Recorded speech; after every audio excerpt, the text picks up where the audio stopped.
अस्सलाम वालेकुम, मैं हूं डॉक्टर खुजरा मुनीर और आप देख रहे हैं मेरा यूट्यूब चैनल। आज का जो मेरा लेक्चर टॉपिक है वो है ड्रग रिलेटेड प्रॉब्लम्स की नंबर 3 टाइप्स के ऊपर। वो है इनएप्रोप्रिएट ड्रग सिलेक्शन, जिसकी डेफिनेशन में है कि ये एक ड्रग रिलेटेड प्रॉब्लम है जिसमें सिलेक्शन ऑफ ड्रग तो ठीक है, मतलब जो ड्रग की सिलेक्शन की जा रही है वो ठीक है, लेकिन जो ड्रग जो है वो किसी पेशेंट के लिए इनअप्रोप्रिएट साबित होती है, वो उस पेशेंट के लिए होती नहीं है। सिलेक्शन उसकी ठीक है according to disease, according to treatment उसकी ठीक है, लेकिन वो स्पेसिफिक पेशेंट के लिए इनअप्रोप्रिएट होती है, तो इसको कहते हैं इनअप्रोप्रिएट ड्रग सिलेक्शन। इसमें एग्जांपल में हम केस स्टडी से इसको समझेंगे। अब फॉर एग्जांपल एक पेशेंट है जिसकी उम्र है 60 साल, ठीक है, वो ओल्ड एज पेशेंट है, ठीक है, 60 साल, उसको डिप्रेशन है। अब डिप्रेशन के लिए डॉक्टर ने इसको प्रिस्क्राइब किया इमिप्रामीन डिप्रेशन के लिए है, ठीक है, मेडिसिन की सिलेक्शन ठीक है, लेकिन ये इनअप्रोप्रिएट है 60 ईयर्स ओल्ड पेशेंट के लिए। क्यों? क्योंकि इसके जो साइड इफ़ेक्ट्स हैं ना, वो ड्राउजीनेस है, जीरोस्टोमिया है, पहले ही वो डिप्रेशन का मरीज़ है, फिर उसको ड्राउजीनेस भी हो जाए इस मेडिसिन की बदौलत, उसको फिर ड्राई माउथ हो जाए, उसका माउथ और खुश्क होना लग जाए, माउथ यूरिन फ्रीक्वेंसी कम हो जाए और इंटेस्टिनल सिक्रेशंस कम हो जाए, खाना हज़म देर से हो, कम हो। तो ये इसके ना साइड इफ़ेक्ट्स हैं। जबकि जो ओल्ड एज पेशेंट्स होते हैं वो ऑलरेडी साइकोमोटर जो होती है ना, साइकोमोटर डिसऑर्डर्स में ऑलरेडी वो मुब्तला होते हैं अपनी एज की बदौलत। तो इस पेशेंट्स को अगर हम इमिप्रामीन दे देंगे तो उनको ये मज़ीद ड्राउजीनेस, जीरोस्टोमिया, यूरिन फ्रीक्वेंसी और इंटेस्टिनल सिक्रेशंस कम होती जाएंगी और ये और भी उसके लिए नुकसानदेह होगा। तो इसमें जो प्रॉपर मेडिकेशन होनी चाहिए डिप्रेशन को ट्रीटमेंट के लिए वो है SSRI, जिसको हम कहते हैं selective serotonin reuptake inhibitor, SSRI selective serotonin reuptake inhibitor, या SNRI selective norepinephrine reuptake inhibitor. SSRI में सिटालोप्राम, एसिटालोप्राम, फ्लुओक्सिटिन, सर्ट्रालिन, इनमें से कोई भी ड्रग दी जा सकती है डिप्रेशन के लिए इस पेशेंट के ऊपर। और SNRI में वेनलाफैक्सिन और डुलॉक्सिटिन दी जा सकती है डिप्रेशन की ट्रीटमेंट के लिए इस उम्र के पेशेंट को। तो ये थी हमारी ड्रग रिलेटेड प्रॉब्लम की नंबर 1 एग्जांपल, जिसमें हमने बताया कि सिलेक्शन ऑफ ड्रग ठीक है, सिलेक्शन ठीक की है, लेकिन ये इनअप्रोप्रिएट है इस पेशेंट के लिए, इस ख़ास पेशेंट के लिए। क्यों? क्योंकि जो इसके साइड इफ़ेक्ट्स हैं वो ऑलरेडी इस पेशेंट को और परेशान कर सकते हैं, क्योंकि वो ऑलरेडी अपनी एज की बदौलत इन साइड इफ़ेक्ट्स में मुब्तला होता है और वो मज़ीद इस ड्रग से भी इसके साइड इफ़ेक्ट्स उसको तंग करेंगे। इसके लिए प्रॉपर मेडिकेशन दिए होनी चाहिए डिप्रेशन की ट्रीटमेंट के लिए। तो ये नंबर 1 एग्जांपल थी। दूसरी एग्जांपल है, सेकंड एग्जांपल है कि एक पेशेंट है, उसको आर्थराइटिस का पेन है, जोड़ों का दर्द है और उसको साथ में अल्सर भी है, स्टमक में अल्सर भी है, और उसको डॉक्टर ने प्रिस्क्राइब की है diclofenac sodium. Diclofenac sodium basically arthritis के पेन के लिए दी जाती है, डाइक्लोफेनिक सोडियम, डाइक्लोफेनिक पोटाशियम। लेकिन इस डाइक्लोफेनिक का साइड इफ़ेक्ट क्या है? ये अल्सर काज करवाती है, स्टमक के अंदर अल्सर काज करवाती है, जबकि इस पेशेंट को ऑलरेडी अल्सर है। तो ये इनप्रॉपर ड्रग सिलेक्शन है। ये इस पेशेंट के लिए ड्रग ठीक है, ड्रग दी जाती है आर्थराइटिस की ट्रीटमेंट के लिए, ड्रग की सिलेक्शन ठीक है, लेकिन ये इनअप्रोप्रिएट है इस पेशेंट के लिए। इस पेशेंट के लिए इनअप्रोप्रिएट है क्योंकि उसको ऑलरेडी अल्सर है और इसके साइड इफ़ेक्ट में अल्सर ही है और ये मेडिसिन अल्सर काज करवाती है।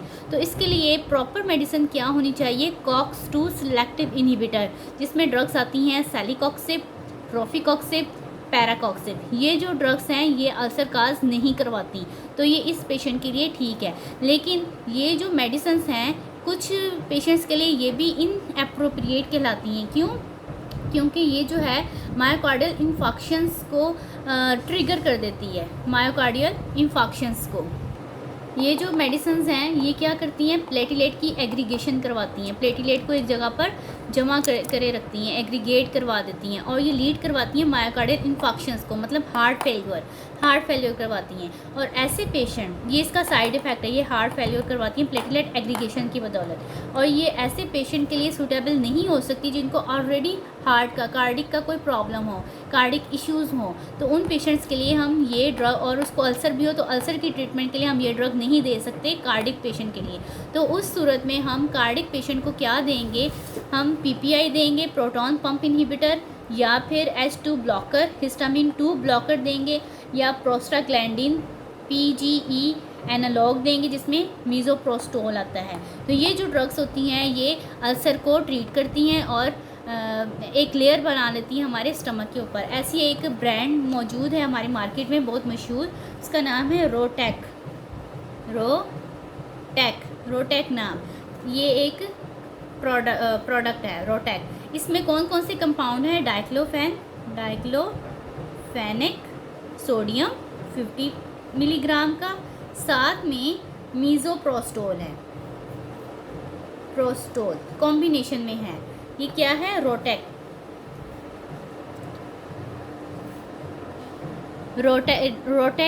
प्रोडक्ट है। इसमें कौन कौन सी ड्रग हैं? डाइक्लोफेनिक सोडियम 50 मिलीग्राम और मीज़ोप्रोस्टोल, इसका कॉम्बिनेशन है। और ये क्या करती है रोटेक? ये हमारे स्टमक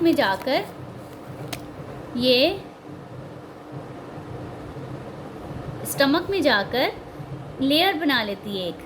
ये जो है रोटेक, इसका जो मीज़ोप्रोस्टोल है ना, ये स्टमक में जाकर पहले एक लेयर बना लेता है और फिर जो डाइक्लोफेन है बाद में डिज़ोल्व होती है। जब डाइक्लोफेन डिज़ोल्व होती है तो वो स्टमक की लाइनिंग को नुकसान नहीं पहुंचाती, डैमेज नहीं करती, और जो अल्सर होता है उसको भी ये ट्रीट कर देती है। इस तरह ये जो रोटेक है ये हम अल्सर के जो पेशेंट्स होते हैं उनको इजीली दे सकते हैं, क्योंकि ये स्टमक को प्रोटेक्ट करती हैं, क्योंकि इसमें डाइक्लोफेन तो है, दर्द को तो ये आराम दे रहा है, और जो इसमें मीज़ोप्रोस्टोल है वो अल्सर की ट्रीटमेंट के लिए भी यूज़ किया जा रहा है। तो ये था हमारा, अगेन इसको रिपीट करते हैं कि जो पेशेंट था आर्थराइटिस का, इसको डॉक्टर ने डाइक्लोफेनिक सोडियम दी थी और उसको अल्सर भी था। तो डाइक्लोफेनिक सोडियम इनएप्रोप्रिएट थी इस पेशेंट के लिए, क्योंकि ये अल्सर काज करवा रही थी, अल्सर को मज़ीद बढ़ा रही थी। तो उस पेशेंट के लिए प्रॉपर मेडिकेशन हो सकती हैं COX-2 सेलेक्टिव इनहिबिटर्स, ये सेलिकॉक्सिब, प्रोफिकॉक्सिब और पैराकॉक्सिब। ये जो ड्रग्स हैं इसका भी एक साइड इफ़ेक्ट है, ये प्लेटलेट एग्रीगेट करवाकर मायोकार्डियल इंफार्क्शन, हार्ट फेलियर करवाती हैं पेशेंट के ऊपर। तो ऐसे पेशेंट जिनको हार्ट का कोई इश्यू होता है तो उनको भी ये ड्रग्स नहीं देते। तो ऐसे पेशेंट्स को हम देते हैं प्रोटॉन पंप इनहिबिटर या हिस्टामिन 2 ब्लॉकर या फिर प्रोस्टाग्लैंडिन एनालॉग देते हैं। और मार्केट में हमारी जो एक ड्रग मौजूद है रोटेक के नाम से, उसमें डाइक्लोफेन मौजूद है एक कंपाउंड, और मीज़ोप्रोस्टोल एक कॉम्बिनेशन में पाई जाती है। जो मीज़ोप्रोस्टोल है वो स्टमक की लाइनिंग में, स्टमक के अंदर जाके एक लाइनिंग बना लेता है, और डाइक्लोफेन इसके बाद इसमें एब्जॉर्ब होती है और वो फिर हमारे स्टमक को नुकसान नहीं देती, और ये स्टमक की प्रोटेक्शन करवाती है। तो ये थी हमारी इनएप्रोप्रिएट ड्रग सिलेक्शन, किस तरह से होती है और इसकी सजेशन क्या है और उसमें प्रॉपर मेडिकेशन क्या होती है, केस स्टडी से हमने इसको जाना है। हमारा लेक्चर पसंद आया हो तो इसको लाइक कीजिएगा, सब्सक्राइब कीजिएगा और शेयर कीजिएगा अपने दोस्तों के पास, और बेल आइकन पे भी क्लिक कीजिएगा ताकि आपको हमारी न्यू से न्यू वीडियोज़ की नोटिफिकेशन मिलती रहे। Thank you.